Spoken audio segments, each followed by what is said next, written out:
शांति। आज हम पढ़ते हैं अमृत वेले मिलन की तैयारी। अधिकारीपन का अनुभव। सभी सुबह को उठते ही गुड मॉर्निंग करते हो, याद में बैठते हो। रोज़ अमृत वेले उठते ही पहले याद में बैठना। अमृत वेला हुआ, आँख खुली और सेकंड में जंप लगाकर बाप के साथ बैठ जाओ। साथ के कारण जो बाप के खजाने, सो आपके खजाने अनुभव करेंगे।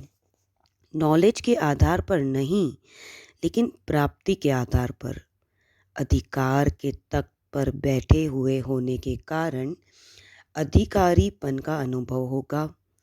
तो बाप खुदा दोस्त के रूप में अधिकार का तख्त ऑफर कर रहे हैं। उठो और तख्त पर बैठ जाओ। थोड़े समय के अधिकार के तख्त निवासी होने से जो भी चाहो वह बन सकते हो।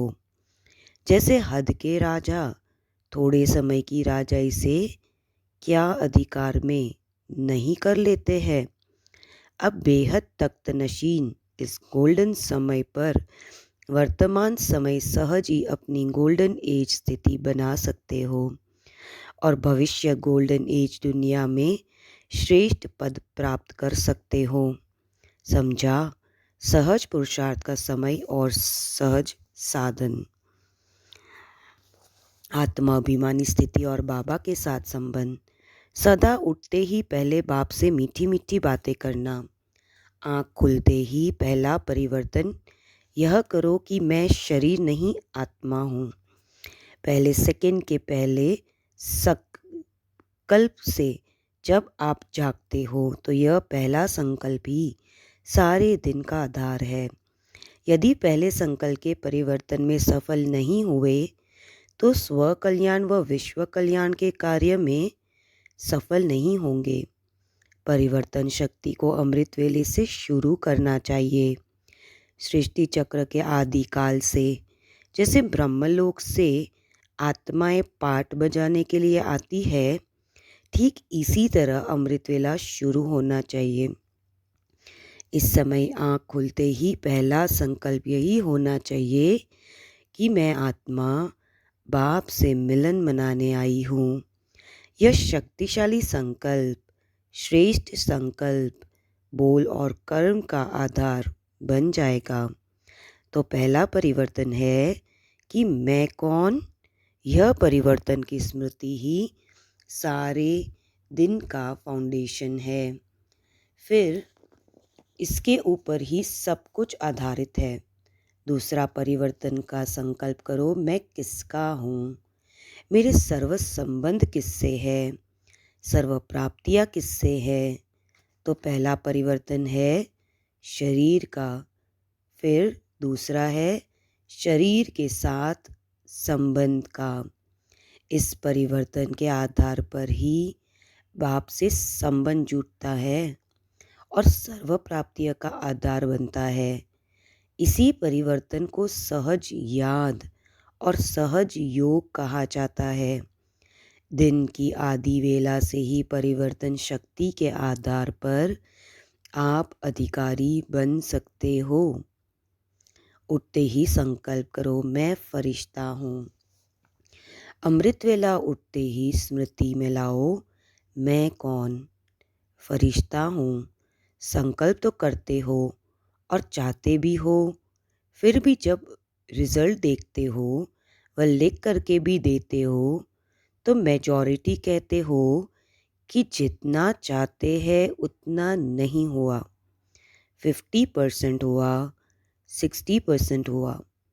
डबल विदेशी या भारत वाले अगर परसेंटेज के बिना फुल पास हो जाएं तो ब्रह्म बाबा पता है क्या करेगा?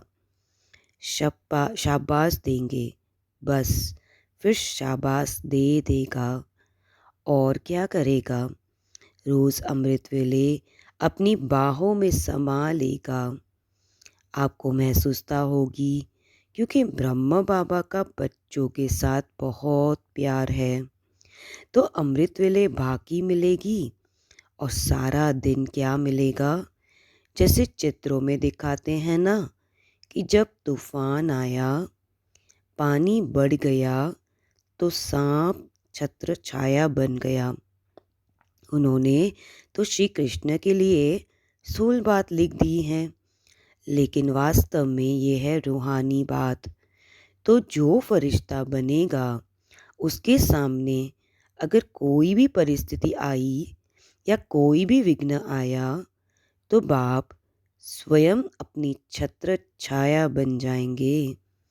करके देखो, क्योंकि ऐसे ही बाप दादा नहीं कहते हैं।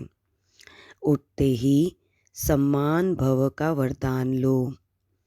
ब्राह्मणों का पहला संकल्प कौन सा है? उस समय कौन सी स्टेज होती है? बाप सम्मान स्थिति में स्थित हो मिलते हो ना। आँख खोलते कौन सा संकल्प आता है? बाप के सिवाय और कोई दिखाई देता है? जब गुड मॉर्निंग करते हो तो बच्चा समझ बाप को गुड मॉर्निंग करते हो ना। तो बच्चा अर्थात मालिक और बाप भी बच्चों को क्या रिस्पॉन्ड करते हैं? बालक सो मालिक बच्चे। बाप के तो सिरताज बच्चे। तो पहला ही संकल्प समर्थ हुआ ना।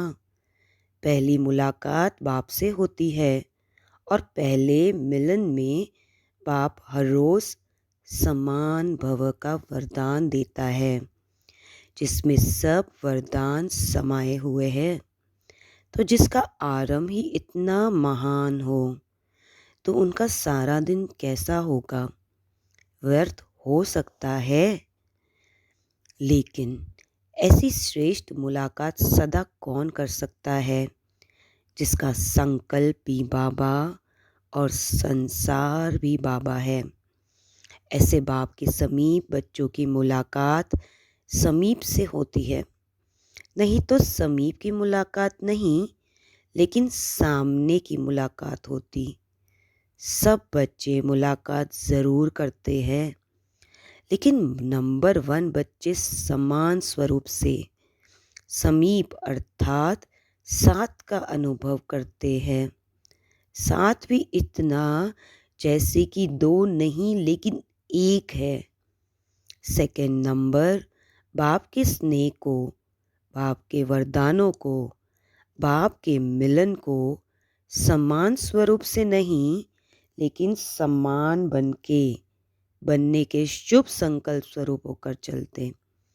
सम्मुख का अनुभव अर्थात बाप से सर्व प्राप्तियां हो रही है, ऐसी अनुभूति करते हैं। तो फर्स्ट नंबर सम्मान बनकर मिलते। सेकंड नंबर सम्मान बनने के संकल्प से मिलते। तीसरे नंबर की बात ही मत नहीं पूछो। तीसरे नंबर वालों की लीला विचित्र होती है। अभी अभी बच्चा बन मिलेंगे और अभी अभी मांगने वाले बन जाएंगे। बहुरूपी होते हैं, कब किस रूप में मिलेंगे, कब किस रूप में। तो बच्चों में भी मिलन मनाने में नंबरवार हो जाते हैं। अच्छा, ओम शांति।